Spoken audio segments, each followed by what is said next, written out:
Et c'est parti, 1, 2, 1, 2, bienvenue dans ce nouveau podcast, le podcast 5%, le podcast pour les étudiants en médecine, mais pas que les étudiants en médecine, les étudiants de manière générale qui ont envie un petit peu de réussir, de se scaler, qui ont envie d'augmenter en compétences, que ce soit professionnel, peu importe. Voilà, donc bienvenue dans ce nouvel épisode, je vois que le format vous plaît, donc je continue.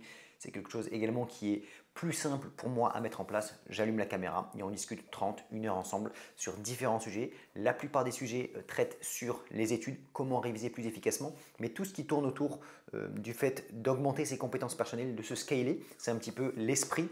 Et en fait, moi je consomme pas mal de contenu, ce qu'on appelle où on parle de se scaler soi-même pour être meilleur en business. Mais moi, je pense que se scaler soi-même, c'est également, ça permet d'être un meilleur étudiant et en fait d'être meilleur dans ses projets de manière générale. Et c'est ça que je trouve intéressant. Et en fait, on peut tout lier, c'est-à-dire que quand on est plus résilient, lorsqu'on fait du sport et qu'on arrive à avoir une meilleure capacité à être discipliné, lorsqu'on a une meilleure hygiène de vie, lorsqu'on fait attention à son sommeil, voilà, lorsqu'on lit toutes ces capacités, mais en fait, ça va nous servir dans tous les pans de vie. Et pour moi, c'est une vraie philosophie de vie, de faire vraiment attention à soi, à ça, d'essayer de maximiser ses capacités de compréhension. Et j'aimerais qu'on revienne dans cet épisode justement sur les piliers fondamentaux de comment se scaler et sur quels éléments travailler pour vraiment avoir une bonne progression sur soi-même. Voilà, donc en tout cas, c'est les éléments que moi, j'essaie d'améliorer au quotidien. Donc ça, c'est le premier point. Et puis après, dans le deuxième partie du podcast, on va essayer de parler euh, de la prise de notes et également de l'importance ou pas de surligner. Je ferai une vidéo dédiée sur ma chaîne bientôt, vraiment juste sur surligner, est-ce que c'est efficace, pas efficace. Mais voilà, on va commencer à aborder la première étape dans ce podcast ici. Ça me permet également dans ce podcast de vous partager les réflexions un petit peu plus brutes et moi ça me permet d'organiser ma pensée et comme ça lorsque je fais les vidéos plus courtes sur ma chaîne, finalement j'ai déjà fait une première ébauche sur ce podcast. Voilà. Donc en tout cas, je suis content que les retours soient positifs, que vous puissiez m'écouter. Donc merci pour le soutien et tout ça. Donc on va rentrer tout de suite dans le vif du sujet du podcast. Et donc le premier élément que j'aimerais aborder aujourd'hui, c'est quels sont vraiment les piliers sur lesquels travailler pour se scaler soi-même. Parce que, donc, je rappelle, pour ceux qui des fois un petit peu ne comprennent pas trop le concept, scaler en anglais ça veut dire échelle, ça veut dire comment augmenter en fait, comment gravir les échelons, mais ce n'est pas gravir les échelons, c'est comment monter en compétences, comment progresser vraiment, mais de manière générale pour que en fait, ça se répercute sur tous les plans de vie. Parce que évidemment, on trouvera toujours certaines comment dire, pas contre-indication, mais comment on dit, contre-vérité, entre guillemets, voilà, exception, voilà, l'exception confirme la règle, mais on trouvera toujours certaines exceptions de personnes qui sont très performants dans le business, des personnes qui sont très performants scolairement, qui sont très performants dans leurs projets et qui ont une hygiène de vie pourrie, etc., etc. Mais je pense que ça, c'est une minorité et que si vous voulez augmenter vos chances de réussir dans n'importe quel projet, que ce soit pour réussir les études de médecine, que ce soit pour réussir les études de droit, parce que je vois que de plus en plus, je n'ai pas que uniquement des étudiants en médecine, et c'est cool parce qu'on commence à toucher une audience d'étudiants, une audience de personnes qui ont envie un petit peu de s'améliorer, un peu plus large, et j'en suis content. Donc, qu'on ait envie de réussir, peu importe ce qu'on a envie de réussir, la discipline, mais au-delà de la discipline, mettre un cadre dans sa vie, être organisé et monter en compétence dans plein de domaines, vraiment ça va nous servir. Et donc ça c'est un petit peu toute la philosophie que moi j'essaie de mettre en place. Donc voilà. Donc le premier pilier, pour moi c'est un pilier extrêmement important.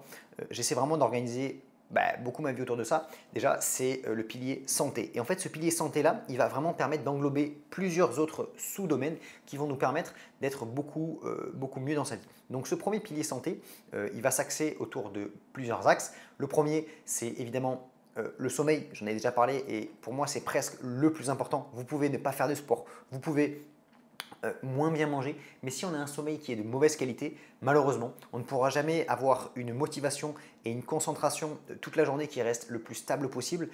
On a des émotions qui sont pareil beaucoup plus instables et moi je discute avec pas mal d'amis autour de moi qui font, donc moi personnellement je fais des gardes, je vois que quand je suis autour de mes gardes ou bien mes amis qui font beaucoup de gardes, que ce soit en plus pour gagner de l'argent ou bien à l'hôpital, mais finalement on a des dettes de sommeil, on est énervé, ça rend presque dépressif. Donc vraiment il faut faire attention à ça. Il faut vraiment faire et prendre une grande implication, vraiment prendre, vraiment se concentrer et mettre de l'intention sur le fait d'avoir un sommeil de qualité. Et moi vraiment je ne néglige pas ça. Maintenant, j'ai déjà montré dans plusieurs vidéos, j'ai déjà expliqué sur ce podcast que tous les jours j'ai mon journal de bord, j'ai une espèce de to-do list, un tracking d'habitude et vraiment dormir au moins 8 heures et se coucher avant 22h30, vraiment être au lit avant 22h30 et être sûr et certain à 23h de dormir, c'est pour moi un indispensable parce que alors, je referai une vidéo dédiée, j'ai déjà fait des vidéos dédiées sur la chaîne sur lesquelles je parle du fait qu'il y a certaines personnes qui avec 7 heures vont très bien vont avoir suffisamment de sommeil, il y en a qui vont avoir besoin de 9 heures, mais de manière générale, ce n'est pas une vérité absolue, mais de manière générale, 8 heures, ça suffit à peu près pour tout le monde. C'est de manière générale. Mais si vous voulez un sommeil de qualité, on peut revenir rapidement dessus, mais ce n'est pas très très compliqué. Il faut se coucher bien sûr assez tôt finalement. Ça va dépendre aussi du cycle de chacun. Il y en a qui se couchent plus tard mais qui se réveillent plus tard. Il y en a qui se couchent plus tôt, qui se réveillent plus tôt. Ça va dépendre de chacun. Mais vraiment, ce qui est important, c'est d'avoir des horaires de coucher et de lever à peu près similaires. Parce que voilà, moi j'écoutais un podcast récemment, quelqu'un qui dit en fait moi j'aime bien la nuit. Alors il a un travail qui lui permet de faire ce qu'il veut, donc il se couche à je sais pas 5 heures du matin, il se lève tous les jours à 13 heures. Je pense que c'est pas le plus physiologique, mais il y a des gens pour qui ça va bien et qui vont faire ça pendant des années et qui vont très bien réussir. Donc ce n'est pas parce que on se couche à 22 heures et qu'on se lève à 6 heures qu'on va particulièrement réussir, mais il faut toujours essayer d'avoir un rythme qui est régulier et d'avoir des heures de sommeil qui nous suffisent. Moi j'ai besoin de 8 heures, quand je dors moins de 8 heures, je sens que je suis en dette de sommeil. Voilà, j'ai pas besoin de dormir 10 heures. Il y en a qui vont avoir besoin de dormir 10 heures. Et si vous avez vraiment besoin de dormir 10 heures, faites les choses nécessaires pour pouvoir dormir suffisamment. Mais c'est vraiment indispensable parce que c'est vraiment le pilier sur lequel énormément de choses reposent. Et en fait, notre cerveau, il a besoin de se remettre à zéro. On sécrète des hormones durant la nuit. Vraiment, il y a de plus en plus d'études qui prouvent que le sommeil, c'est indispensable d'avoir un sommeil de qualité. Donc la première chose, sommeil de qualité, le premier élément, donc, c'est avoir un sommeil qui est suffisamment long. Donc c'est pour ça que j'encourage à dormir entre guillemets en moyenne 8 heures. Si vous avez besoin de moins de 8 heures, tant mieux. Entre guillemets, pour vous, vous gagnez un petit peu de temps. Si vous avez besoin de plus, faites en sorte de dormir suffisamment. Voilà. Deuxième point, il faut avoir évidemment un sommeil de qualité. Pour avoir un sommeil de qualité, il va falloir dormir dans un lit, dans une literie qui est quand même agréable. Donc moi j'ai investi dans un lit. Le lit, je l'ai payé 1500 €, mais au moins j'ai un bon lit, un lit suffisamment grand, avec pareil, un oreiller que j'ai payé une centaine d'euros, mais j'ai un bon oreiller sur lequel je dors bien. J'ai pas de problème de dos, j'ai pas de problème de cou, etc. etc. Donc c'est important, ne pas hésiter à investir dans son sommeil. Vous n'êtes pas obligé de faire comme moi, mettre 2000 € dans sa literie, mais pour moi c'était important. Et quand je parle de qualité, il y a aussi le fait de dormir dans le calme. Donc moi personnellement, j'utilise des boules qui pour dormir. Ça fait déjà des années, je les supporte bien. Et parce que autour de moi, j'ai pas spécialement de bruit, mais voilà, si le matin il y a un petit peu de bruit du voisin du haut, s'il y a un petit peu de bruit des gens qui font des travaux autour, j'ai besoin de ne pas être réveillé, d'avoir un sommeil le plus profond possible. Et donc je mets des boules caisses. Si vous avez du mal avec les boules caisses normaux, il peut exister aussi des boules caisses. Vous pouvez les faire pour 50-60 € chez des audioprothésistes, des boules caisses sur mesure qui font pas mal, qu'on peut nettoyer, etc. Donc voilà, n'hésitez pas à vous renseigner par rapport à ça. Moi, je sais que les boules caisses, ça me va très bien. Il y en a pour qui ça va moins bien, mais vraiment, c'est important parce que moi, je le vois des fois, je vais aller dormir à la campagne ou quoi, il n'y a pas du tout de bruit et qu'est-ce qu'on dort bien. Donc c'est important d'être dans un environnement où il n'y a pas de bruit, on n'est pas dérangé, on peut dormir correctement. Troisième chose par rapport au sommeil de qualité, donc on a dit être bien dans une bonne literie, des bons draps, qu'on change régulièrement. Et également, finalement, avoir un lit qui est de bonne qualité, ne pas avoir de bruit et évidemment ne pas avoir de lumière. Alors bon, ça va dépendre de chacun, il y en a qui sont plus ou moins sensibles, mais moi personnellement j'ai besoin de dormir dans le noir. Et avant, dans mon ancien appartement, j'avais des rideaux qui étaient parfaitement occultants. Là, je suis dans un nouvel appartement, les rideaux ne sont pas parfaitement occultants, enfin les stores. Et du coup, j'ai acheté sur Amazon 30-40 €, c'est pas plus cher que ça, des rideaux vraiment noirs occultants que j'ai installés. Et donc, grâce à ça, je dors vraiment dans le noir profond. Et pour 30-40 €, voilà. Et il faut pas hésiter à investir là-dessus parce qu'on est là. Et en fait, on n'a pas de problème à acheter des chaussures à 120 €. Mais par contre, pour aller acheter des rideaux occultants, finalement, ah ouais, ça paraît cher. Voilà, il faut vraiment faire attention à son sommeil et mettre le prix, mettre l'intention dans ce genre de choses parce que ça peut vraiment faire la différence sur le long terme. Et on passe presque un tiers de notre vie, si ce n'est plus. Si vous dormez 8 heures sur 24 heures, ça fait un tiers de notre vie dans le lit. On ne peut pas se permettre de dormir dans de mauvaises conditions. Et vraiment, moi, j'ai décidé de mettre l'accent dessus. Maintenant, j'ai investi, il n'y a pas de problème, mais je ne pourrai plus revenir en arrière, dormir dans un lit de mauvaise qualité, ne pas changer mes draps régulièrement, c'est important. Voilà, donc ça, c'était surtout sur la quantité et la qualité de sommeil. Et ensuite, il y a aussi, pour être sûr d'avoir une quantité correcte, il va falloir mettre en place une espèce de routine du soir. On parle beaucoup du routine du matin, routine matinale, etc., des vidéos dessus, mais la routine du soir est tout aussi importante. Et moi, j'essaie vraiment de revenir au calme au moins 1 heure avant d'aller me coucher. Donc, c'est pour ça qu'1 heure avant d'aller me coucher, j'arrête les écrans, j'arrête l'ordinateur. J'aime bien prendre une douche chaude le soir pour un petit peu, voilà, m'apaiser, et après je vais me mettre dans le lit et je vais bouquiner. Moi personnellement je lis sur un Kindle, donc ça me paraît, c'est plus simple, c'est même le Kindle sur le téléphone, mais je mets la luminosité au minimum, j'éteins la lumière et voilà, j'ai le Kindle qui est noir avec juste les petites écritures blanches et je lis 20-30 minutes et en fait je finis par m'endormir comme ça, et donc j'ai vraiment fait un retour au calme. Mais c'est important de faire un retour au calme parce que si juste avant de vous coucher, vous êtes en train de jouer à l'ordinateur ou en train de regarder des vidéos sur TikTok, Insta qui sont, quand je dis excitantes, qui stimulent l'attention, bah, finalement votre cerveau va être un petit peu en éveil et donc ça va être plus compliqué de trouver le sommeil. Donc voilà, j'essaie vraiment de faire 1 heure avant d'aller me coucher, un retour au calme, et ça me permet de m'endormir facilement et correctement. Donc ça, je peux vous encourager à essayer de faire la même chose. Vous trouverez sur YouTube, sur Internet, plein de routines du soir, comment voilà, dormir efficacement. J'ai déjà fait plusieurs vidéos sur ma chaîne, donc n'hésitez pas à aller faire un tour dessus. Mais voilà, pour moi, c'est quand même important de vraiment faire attention à ce premier pilier qui est le sommeil.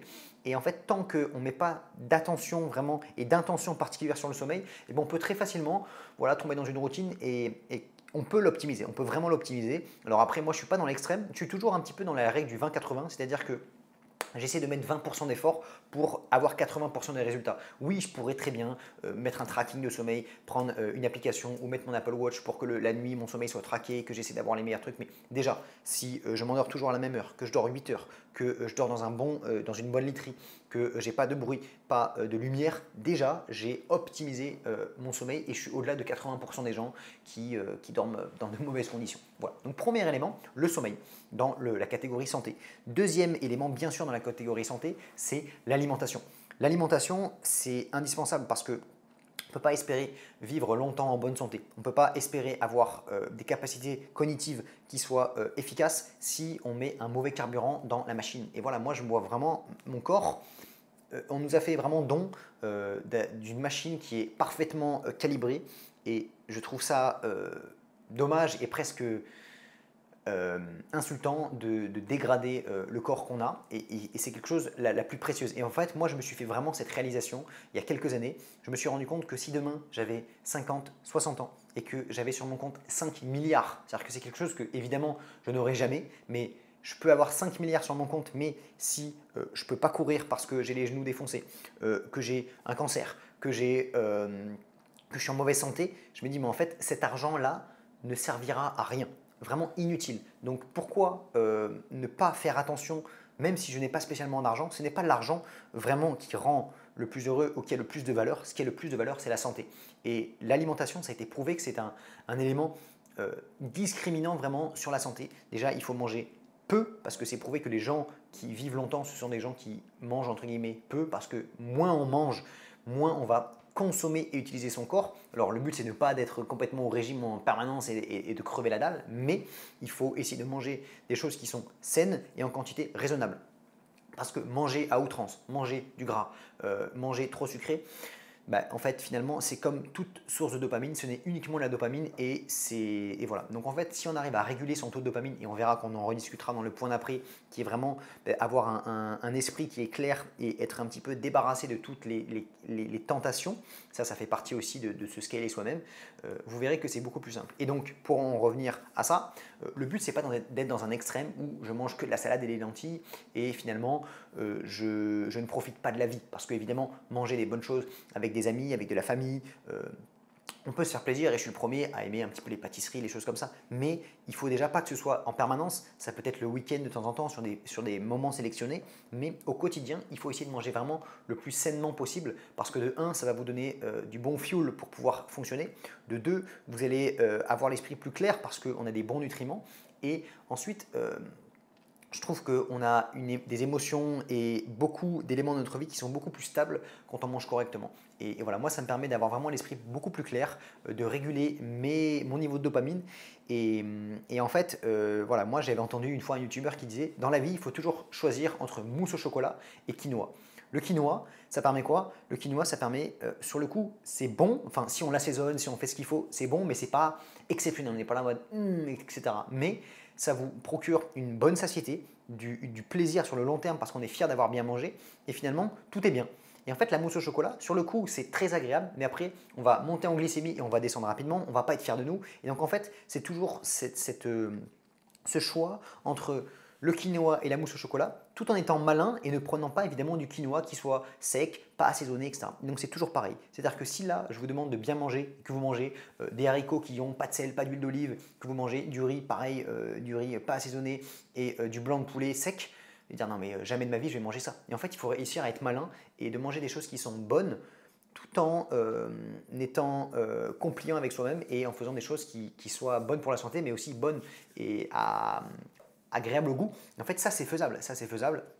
Il y a plein de solutions. Donc c'est pour ça que peut-être que je pourrais faire des vidéos dédiées si ça vous intéresse sur les différentes recettes que je peux faire qui soient simples pour les étudiants, pour voilà, peu importe. Mais voilà, moi j'ai essayé de faire toujours pareil, la règle du 20-80. Comment en mettant 20% d'effort, je peux être au-delà de 80% des gens en termes de résultats de ce que je mange. Donc j'essaie toujours d'avoir une source de féculents, une source de légumes, ça peut être salade, ça peut être haricots, brocolis, peu importe. Et après, une source de protéines.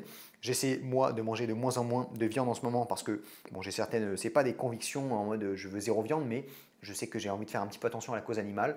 Plus, ça consomme beaucoup de ressources naturelles, donc, et on peut avoir le même nombre de protéines avec différents éléments. Donc, j'essaie de manger moins de viande. Je mange des œufs, j'essaie de manger des œufs bio, etc. Mais des œufs, voilà, plein d'éléments différents. On pourra en discuter dans d'autres vidéos si ça vous intéresse. Mais en tout cas, ce que je veux dire, c'est que si vous avez à chaque fois une source de féculents qui soit sain, avec un petit peu d'huile d'olive, des légumes et une source de protéines, et qu'en dessert, vous avez un fromage blanc, un skyr, une source, voilà, et que vous prenez que ça, franchement, vous mangez bien. Moi, au goûter, après, je me prends deux skyrs et un peu de pain, et voilà, et je fais ça 3 fois par jour, et j'ai quelque chose qui est simple, je ne me prends pas la tête et je mange correctement. Voilà, donc le deuxième pan, assez important, c'est l'alimentation, il ne faut pas sous-estimer. Hop, je vais me prendre un petit peu d'eau, ça c'est pareil, il faut essayer de boire régulièrement, c'est bien, voilà.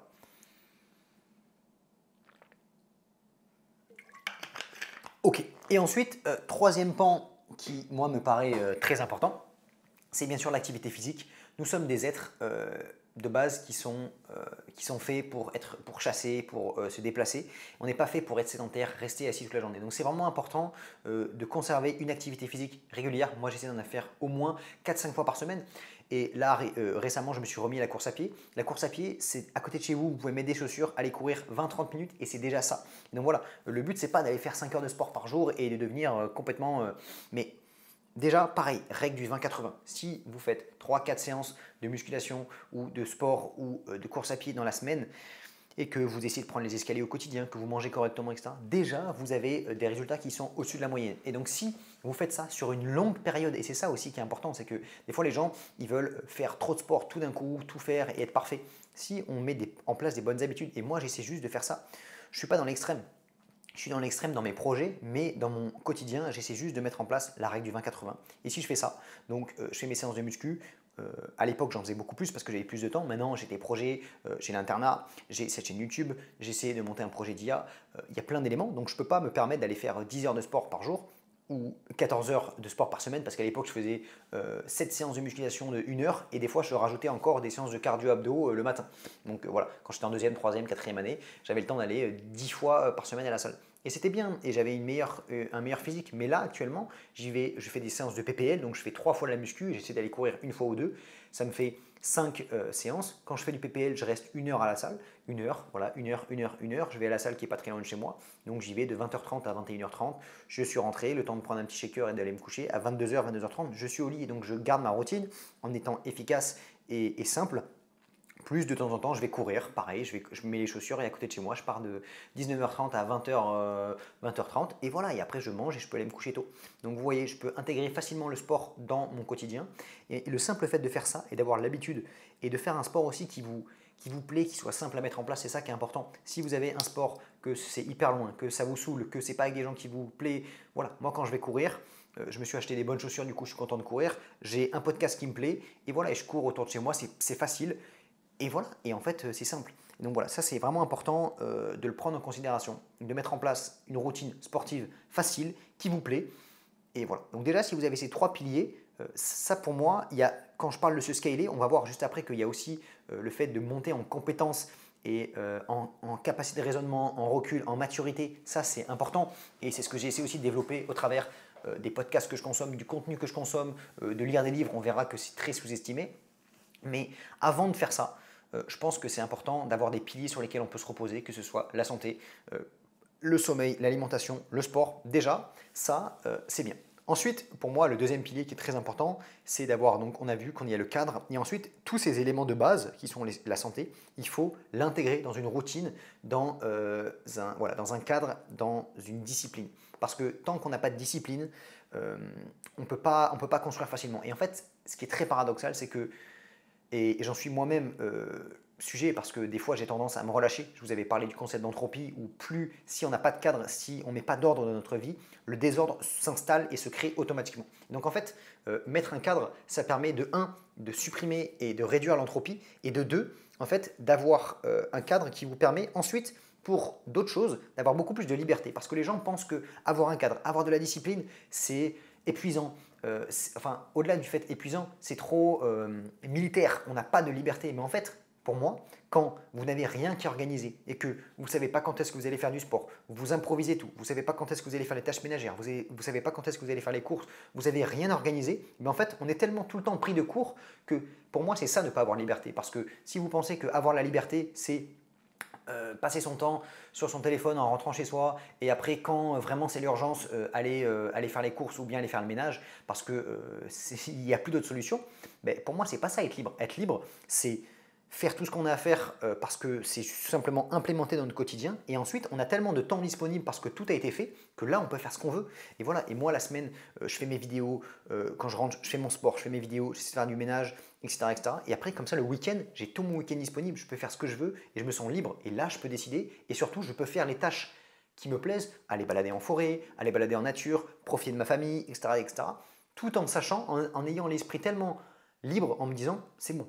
Mes vidéos de la semaine, elles sont sorties, j'ai travaillé sur mes projets, chez moi c'est propre, etc., etc. Et en fait, j'ai pas à me prendre la tête et je me sens beaucoup mieux en organisant ma vie et en ayant des espaces qui sont libres. Et vraiment, ça fait la différence parce que voilà, les gens souvent, ils sont pas rationnels et on est là en disant ah oui, non, mais c'est bon, le fait d'être organisé, je suis pas libre, j'ai l'impression d'être en. Mais en fait, non. Plus vous organisez votre vie, plus les temps ensuite que vous dégagez sont de meilleure qualité parce que tout a été fait en amont. Et voilà. Donc, je pourrais faire également une vidéo dédiée si vous voulez sur mon système d'organisation. Il n'est pas extrêmement compliqué. Pareil, j'essaie de mettre en place la règle du 20-80, mais j'ai ma to-do list. J'ai mes tâches quotidiennes que je dois faire. Je fais mes tâches, je rajoute les to-do list importantes en plus. Et puis voilà, et puis après, quand je sais que j'ai tourné mes vidéos YouTube, que j'ai travaillé un peu mes cours, que j'ai avancé sur mon projet, le week-end, je suis tranquille, que j'ai fait mon sport tous les soirs, que j'ai fait mes trucs, je suis tranquille, j'ai l'esprit libre pour pouvoir faire d'autres activités. Et puis voilà. Donc ça, c'est important de mettre en place un cadre qui vous permet de structurer tout ça. Tout le monde, il y en a qui vont être plus extrêmes, c'est vraiment une échelle, il y en a qui vont se dire, moi je vais être structuré à fond, vraiment organiser 90% de ma vie, il y en a qui vont organiser que 50%, et puis après comme ça ils ont de la liberté sur le reste, mais il faut avoir un minimum de cadre pour pouvoir ensuite avancer correctement et construire des bonnes habitudes et surtout construire une vie dans laquelle on avance dans la direction souhaitée et pas parce que je le vois en fait c'est comme quand on révise ses cours, quand on fait un planning de révision pour les études de médecine ou peu importe, si on n'a pas de cadre, si on n'a pas de plan d'action précis à suivre, ben finalement on va un petit peu dans tous les sens et on a vite fait de se perdre, et vite fait de perdre de vue la direction. Et si on n'est pas tout le temps, tous les matins en train de se recadrer, tous les matins à suivre un plan, ben finalement, au bout d'une semaine, 2 semaines, 3 semaines, un mois, 2 mois, hop, on a perdu le fil, on a perdu l'habitude, on ne sait plus pourquoi on le fait, on ne sait plus ce qu'on doit faire, et finalement on dit oh, c'est pas si important. Et c'est ça en fait la différence de quelqu'un qui a organisé, de quelqu'un qui a travaillé sur ses raisons profondes, de quelqu'un qui a mis en place et qui a réfléchi à quelles actions il devait faire chaque jour avec un espèce de roadmap, un plan d'action sur 1 mois, 2 mois, 3 mois pour pouvoir avancer sur ses projets. Et quand vous mettez ça en place, ben finalement, on avance vraiment dans la bonne direction. Et pour moi, c'est ça qui fait la différence entre les gens qui accomplissent des projets et des gens qui ne les accomplissent pas. C'est de travailler sur pourquoi on veut le faire et de simplement mettre en place qu'est-ce qu'on doit faire. Et moi, j'essaie toujours de dire, plus c'est compliqué, moins ça va marcher. plus c'est simple, plus ça va marcher. Je veux progresser sur ma chaîne YouTube, ok. Sur quoi je dois travailler? Je dois sortir 3 vidéos par semaine, je dois sortir un podcast que je tourne, je dois sortir une vidéo courte sur laquelle je travaille le script et je fais appel à un monteur. Voilà, il faut juste des éléments simples qui vous permettent d'avancer. Et plus vous avancez, plus vous avez confiance en vous. Et confiance, ça veut dire quoi? Vous savez, vous pouvez compter sur vous. Et pour moi, ça, c'est primordial, de pouvoir compter sur soi parce qu'on s'est prouvé à soi-même qu'on est capable de respecter ses engagements. Et ça fait toute la différence. On fera un épisode vraiment dédié sur la confiance en soi, mais sur le fait de… Quand je parle confiance, c'est pas en mode ouais, j'arrive, je me la pète parce que je suis capable de tout. Non. Confiance en soi, pour moi, ça veut dire pouvoir compter sur soi-même. Compter sur soi-même, ça veut dire quoi? Ça veut dire, ok, mais je me suis dit que j'avais des examens dans une semaine, il faut que je révise tant d'heures par jour. Je sais que je vais le faire parce que j'ai confiance en moi-même, je sais que je peux compter sur moi-même. Et en fait, quand vous faites ça et que vous dites, ok, j'ai envie de devenir plus sec pour l'été ou j'ai envie de me mettre au sport et que vous pouvez compter sur vous-même parce que vous avez dit un engagement et que vous le faites, et bien voilà, vous êtes capable. Et en fait, il ne faut pas vouloir aller trop vite et avoir des projets trop grands parce que si on a vite fait aussi de perdre confiance en soi. Si on dit ah oui, j'aimerais faire un marathon dans 2 mois et qu'en fait vous n'avez pas du tout commencé, ça va vous paraître trop grand et vous allez être démotivé. Donc il faut y aller toujours étape par étape. Et voilà, moi là je me suis dit que j'avais envie de me remettre à courir. Il faut que j'ai confiance en moi, donc je sais que je vais le faire. Mais il faut que ce soit accessible. Hier, j'ai commencé, j'ai couru que 30 minutes. Et puis après, je vais commencer 30, 35, 40. Voilà, je ne vais pas commencer à courir 2 heures et à faire 20 km sinon. Je vais être épuisé et ça va me saouler. Voilà, donc mettre un cadre dans sa vie pour pouvoir organiser toutes ces bonnes habitudes, c'est pour moi le 3e pilier très important et indispensable. Hop, on reprend un petit coup d'eau. Donc ensuite, le point et le 4e pilier, une fois qu'on a des bonnes habitudes de santé, une fois qu'on a un cadre qui nous permet de mettre tout ça en place et surtout d'avoir des objectifs qui ont du sens pour nous et d'avoir des actions qui soient concrètes et simples à mettre en place pour aller vers ce plan-là, le 4e pilier, pour moi, ça va être d'apprendre et de monter en compétences. Ça, c'est indispensable parce que si on n'a pas ça, finalement, on ne va jamais avancer dans ses réflexions et on va stagner parce que c'est extrêmement fréquent. Là, normalement, je m'adresse à une communauté d'étudiants, donc des gens qui sont plutôt jeunes, des gens qui sont dans l'apprentissage parce qu'on apprend des choses. On va voir que c'est discutable parce que parfois, finalement, les choses qu'on va apprendre à l'école, à l'université, ce n'est pas des choses qui nous sont tout le temps utiles. Effectivement, en études de médecine, ça nous paraît quand même utile ce qu'on va apprendre, mais des fois on va être au lycée, on va apprendre des choses qui ne sont pas extrêmement utiles ou qu'on va oublier, qui ne nous servent plus. Mais ce que je veux dire, c'est que ce n'est pas parce qu'on a fini l'université, ce n'est pas parce que ce qu'on apprend en cours ne nous sert pas qu'on ne doit pas apprendre d'autres choses. Et c'est important d'être curieux, vraiment d'avoir une curiosité dans plein de sujets et de la creuser. Parce que voilà, moi par exemple, je suis intéressé évidemment par la radiologie, je travaille mes cours de radiologie, je travaille mes cours de médecine, mais à côté, je suis intéressé par l'IA, je m'intéresse à la blockchain, je m'intéresse à plein d'éléments autres qui font creuser et ma curiosité elle est là et je la creuse. L'entrepreneuriat, je m'intéresse à ça et donc je lis des livres. Donc les livres vraiment c'est extrêmement sous-estimé parce que ça apporte des connaissances qui sont assez profondes et on prend le temps de se poser, de se concentrer, de lire des choses. Et ça ne vient pas en un livre, c'est plusieurs livres sur plusieurs années qui vont faire développer nos connaissances, qui vont faire développer notre esprit critique. Et donc c'est important de s'informer. Donc moi, vraiment les sources d'informations qui me permettent de progresser, ce sont bien sûr de 1 les livres. Donc voilà, moi je vais sur Google et je marque meilleur livre sur tel sujet. Je regarde un petit peu et après je vais sur Amazon.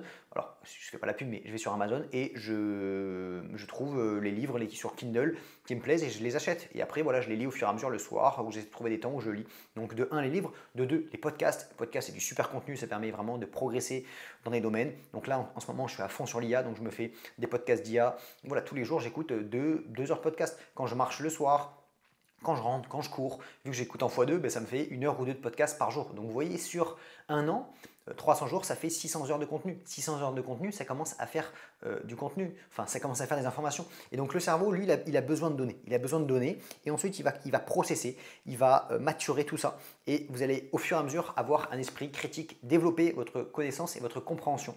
Et en fait, je me rends compte que ce qui est extrêmement important, c'est d'engranger de la connaissance, de ne pas se limiter à une seule source et à une seule information. Parce que voilà, je ne sais pas, imaginons, on peut prendre des sujets qui peuvent faire polémique ou peu importe. Et si on écoute une seule source d'information, on peut tendance à être biaisé. Et voilà. Et donc moi, j'essaie vraiment de multiplier les sources d'information, de multiplier les points de vue pour me faire ensuite mon propre avis, mon propre esprit critique et surtout de creuser les sujets.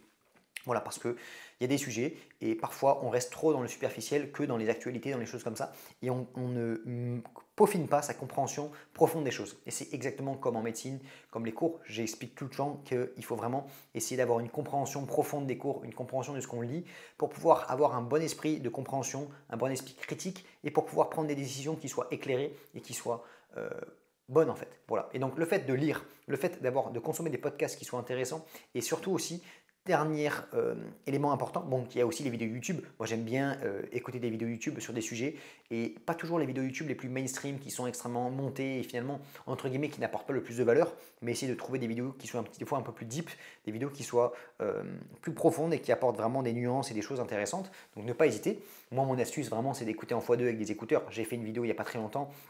Et voilà, c'est vraiment ce qui me permet de consommer beaucoup plus de contenu. Et en plus de ça m'oblige à me concentrer sur ce contenu-là parce que moi, je le vois et je suis comme vous, j'ai du mal à me concentrer quand c'est du x1, etc. Il y en a qui regardent des séries, des films et ils vous disent bah ouais, c'est trop lent, du coup, je scrolle sur TikTok. Moi, ce que je fais, du coup, c'est que je préfère mettre du contenu en x2, comme ça, je suis obligé de me concentrer sur le contenu et c'est assez rapide pour moi. Voilà, bref, je ferme la parenthèse. Donc, consommer des vidéos YouTube et aussi, ce qui est important, et j'écoutais ça donc, dans un podcast il n'y a pas très longtemps, c'est aussi d'avoir des réflexions, des schémas de pensée. Et pour ça, en fait, c'est des livres qui sont moins mainstream, c'est des livres qui sont peut-être plus anciens, parfois peut-être des livres un peu philosophiques, mais ça donne vraiment, ça fait grandir dans ces réflexions, ça fait grandir dans tout ça. Et moi, de plus en plus, donc là en ce moment, j'écoute un podcast qui parle un petit peu de ça, qui parle vraiment d'idées, qui parle vraiment de réflexions profondes qui étaient presque à l'Antiquité, mais c'est des philosophes, des gens qui ont pris le temps de se poser, qui avaient beaucoup de recul sur la vie. Et je trouve que c'est intéressant parce que, évidemment, les conseils business, on ne va pas lire un livre de l'époque des Romains ou de l'époque des Grecs pour apprendre à faire du business en ligne, évidemment. Mais ce que je veux dire, c'est que par contre, les idées profondes d'entrepreneuriat, les idées profondes de développement d'un homme ou d'une femme, elles sont communes au travers des années. Et donc ça, c'est important. Donc j'essaie aussi de plus en plus d'avoir des livres qui sont un petit peu plus axés sur, sans dire des livres de philosophie, mais c'est des livres sur des schémas de pensée qui permettent de progresser, que ce soit le stoïcisme, que ce soit plein d'éléments. Et je trouve que c'est intéressant, important, et donc ça permet voilà, de développer aussi sa maturité, de développer sa prise de recul et d'avoir des bons schémas de pensée.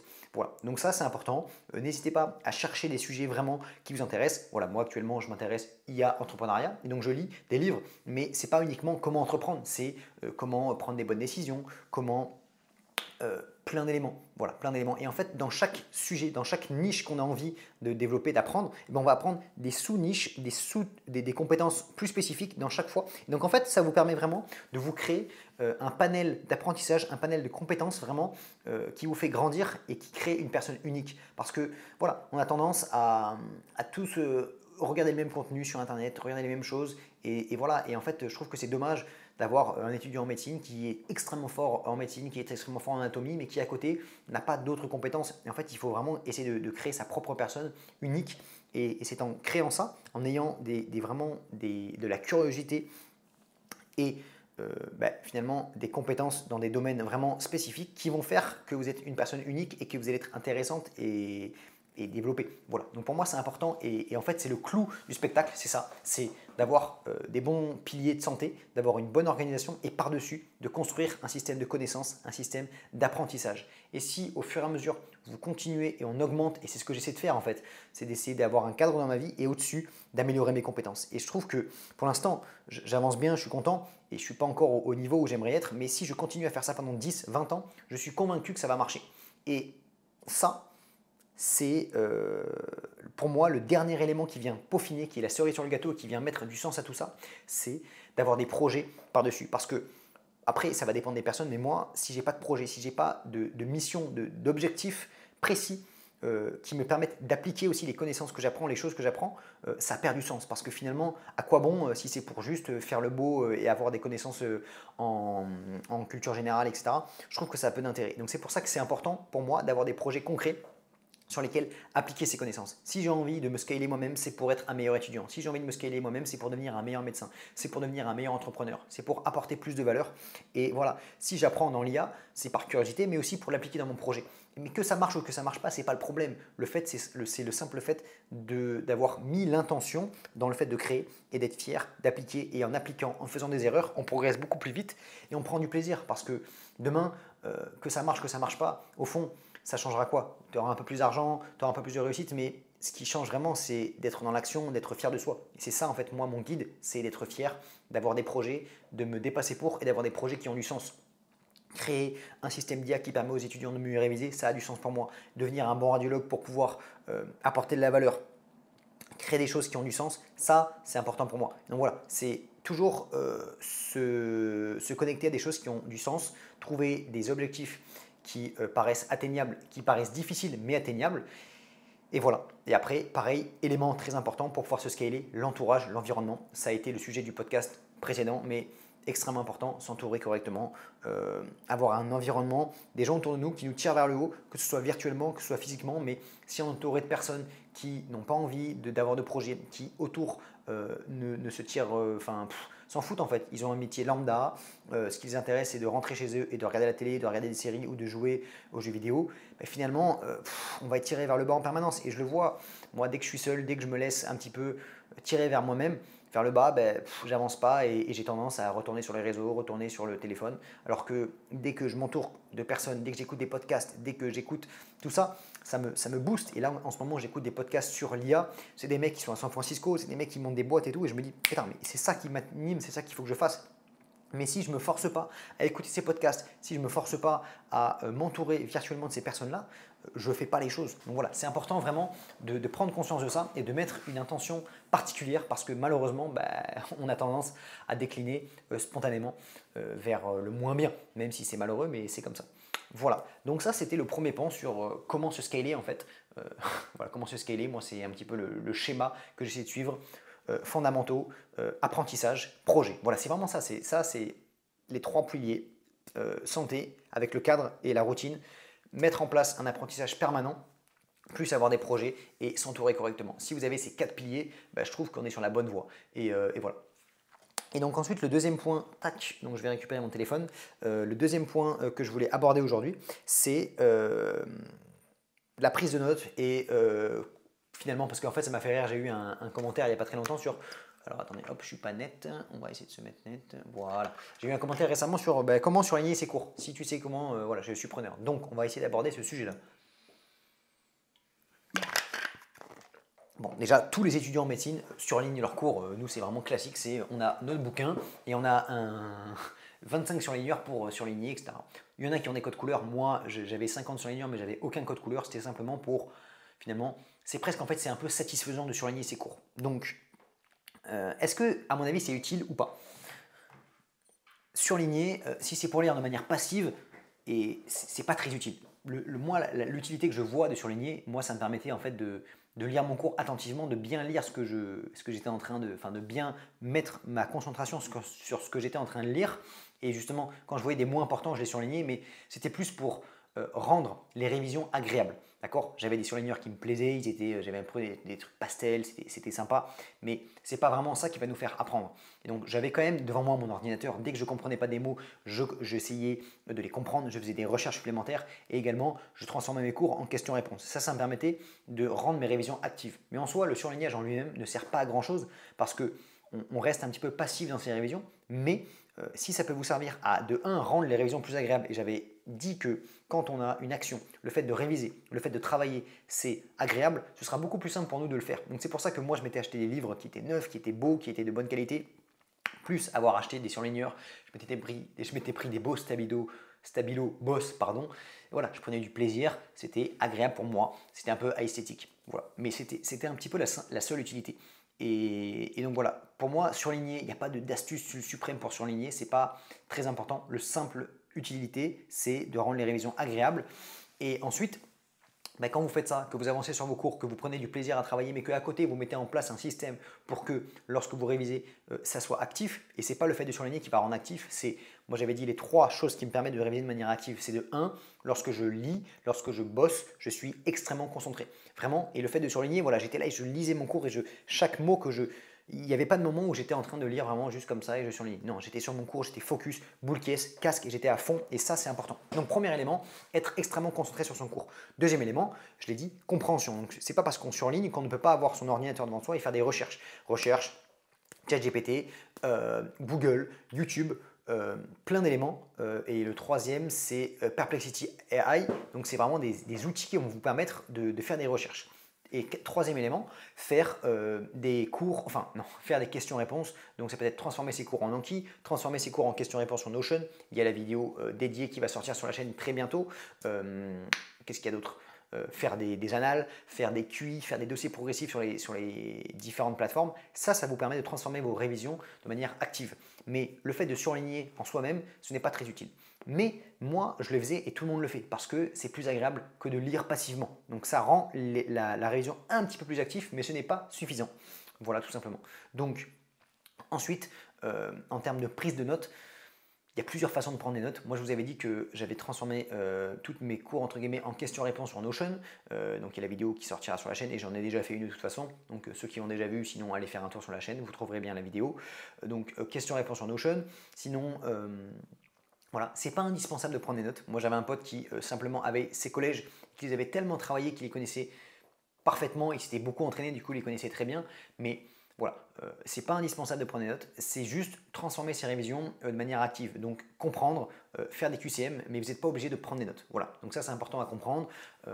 Ça va dépendre en fait de comment est le concours et comment on vous attend. C'est-à-dire que si on vous demande de connaître votre cours par cœur, parce que nous en première année, il y avait certaines matières où c'était vraiment du par cœur, il fallait régurgiter le cours mot pour mot, évidemment vous n'allez pas apprendre le cours de la même façon que des schémas d'anatomie ou bien que des systèmes de réflexion. Quand vous êtes en prépa de maths et qu'on vous demande de résoudre un problème de mathématiques, et vous allez vous entraîner sur des problèmes de mathématiques, vous allez apprendre vos théorèmes, vous allez apprendre les choses, mais vous allez surtout apprendre à les mettre en application. Si vous êtes en études de droit et qu'il faut cracher mot pour mot les différents articles, les différentes lois, les textes de loi, ben, vous allez apprendre par cœur. Donc voilà, ça va vraiment dépendre des différents cours, ça va s'adapter à chacun. Si vous aimez bien prendre des notes, si vous aimez faire des fiches, si vous aimez faire tout ça et que ça vous sert et que vous ne passez pas tout votre temps à plus créer la fiche que la réviser, ben, allez-y, foncez. Mais vraiment, ça va dépendre de chacun et c'est quelque chose qu'on sent presque. Voilà. Moi, je me rappelle quand j'étais en première année, je ne prenais aucune note. Ce que je faisais, c'est que j'avais mes cours, je faisais la méthode DJ et j'avais un stylo, une feuille et je réécrivais un peu mes cours sous forme de brouillon. Donc, je lisais mes cours et je réécrivais. Ça me permettait de me concentrer sur ce que je lisais. Dès que je ne comprenais pas, bam bam, je faisais des recherches. Dès que je faisais l'anatomie et que j'avais du mal à visualiser, j'avais des applications d'anatomie. Mais voilà, vraiment, la prise de notes, ça va dépendre de chacun. Il y en a qui vont apprécier le faire. D'autres non. Il ne faut pas se sentir obligé. Il n'y a pas de méthode miracle. Il y a des gens qui ont très bien fini le concours de l'internat, qui ont fait des Anki. Il y en a qui ont pris aucune note. Il y en a, voilà. Moi, j'ai posé des questions au deuxième de l'ECN en 2023. Il m'a dit qu'il n'avait pris aucune note et qu'il avait simplement bossé ses collèges et qu'il avait parfaitement compris ses cours, qu'il avait fait beaucoup d'annales, beaucoup de QI, beaucoup de DP. Et voilà. J'ai un pote qui a fini 40e, qui avait tout mis sur Anki. J'avais un pote, moi j'ai fini 300e et j'avais tout mis sur Notion. Donc ça va vraiment dépendre de chacun. C'est vraiment très dépendant et il n'y a pas de recette miracle. Par contre, il y a des fondamentaux à respecter qui sont travailler de manière concentrée, faire des entraînements, comprendre ses cours. Et voilà, déjà si vous avez ces fondamentaux-là et que vous travaillez 10 heures de manière concentrée, que vous avez un rythme qui est régulier, que vous travaillez 10 heures pendant 2 ans, parce que voilà, vous êtes dans votre rythme, vous êtes concentré, vous avez vos heures régulières, déjà vous avez toutes les chances de réussir. Et ce que je veux dire, c'est qu'il n'y a pas de recette miracle. Et en fait, c'est toujours pareil. Toujours pareil, je le vois dans plein de domaines. Il y en a, ils vont dire comment, je sais pas, je lui dis n'importe quoi, comment on fait pour réussir du business en ligne, comment on fait pour réussir en médecine, comment on fait pour réussir sur YouTube. Mais en fait, c'est pareil, YouTube, en fait, il y a 3 fondamentaux qui sont faire des bonnes miniatures, faire des bons titres et faire des bonnes vidéos. Voilà, 3 fondamentaux. Et faire ça pendant 2 ans. Si vous faites ça pendant 2 ans et que vous essayez d'améliorer, que vous faites des meilleures miniatures, des meilleurs titres et que on fait des bonnes vidéos pendant 2 ans, qu'on fait ça régulièrement, ça va marcher. Si en médecine, vous bossez 10 heures par jour, régulièrement, que vous avez une bonne concentration, que vous comprenez bien vos cours et que vous entraînez et que vous faites ça pendant un an, ça va marcher. Si vous voulez, je ne sais pas, faire du business en ligne, que vous vendez un bon produit, que vous faites de la bonne publicité et que vous avez un bon support client, ça va marcher. C'est toujours pareil, il y a toujours des fondamentaux à respecter et il n'y a pas de miracle, il n'y a pas de recette clé. Il y a quelques astuces évidemment à connaître, c'est une multitude de détails, mais c'est des piliers, des fondamentaux qu'il faut suivre sur un certain nombre de temps. Et voilà, si vous faites ça, ça a le plus de chances de réussir. Mais la vérité, c'est que les gens ont vraiment du mal. Et voilà, moi, des fois, j'écoute des podcasts, les mecs, ils disent, je sais plus, ils parlaient de business de freelance. Donc, un freelance qui, par exemple, vous dit, moi, je fais du montage vidéo pour des agences, enfin pour des marques. Donc, je vais démarcher une marque et je vais dire, voilà, moi, je te fais ton montage vidéo, enfin, je te fais des vidéos pour ta marque pour faire de la publicité. Il dit, en fait, il dit, oui, tout le monde, c'est le truc à la mode en ce moment de faire des vidéos short. Je viens et je te fais des vidéos short pour ta marque, pour ta chaîne. Il dit, mais en fait, des gens qui le font vraiment bien, qui viennent te voir et qui t'envoient un mail en te disant, voilà, moi, je te fais tant de vidéos, les vidéos que je te propose, elles sont de qualité, ça coûte tant et je commence demain, je travaille. Il dit des gens qui sont vraiment clairs, qui font les choses bien, qu'on peut compter sur eux, il dit il n'y en a pas tant que ça. Et là, c'est pareil. Moi, je le dis, travailler 10 heures par jour, comprendre ses cours et réviser en révisant de manière concentrée et en faisant des QCM, qui le fait vraiment pendant 10 heures par jour sur 2 ans? Mais pas grand monde, parce que c'est difficile à tenir et qu'on sait la recette, mais au fond de nous, on se sabote. Et voilà. Moi, honnêtement, j'ai pris mes responsabilités quand j'étais en 6e année. J'ai travaillé vraiment comme ce que j'ai dit. J'ai fait 10 heures, 12 heures pendant un an. J'ai délégué à mes parents de faire la cuisine. J'ai travaillé mes cours, j'ai fait des QCM régulièrement, j'ai travaillé de manière concentrée, j'ai supprimé les distractions et c'était basta. Et en fait, les gens ne font pas ça. Ne font pas ça. YouTube, là, moi, je suis en train d'essayer de mettre en place un système qui me fait que je sors 3 vidéos par semaine.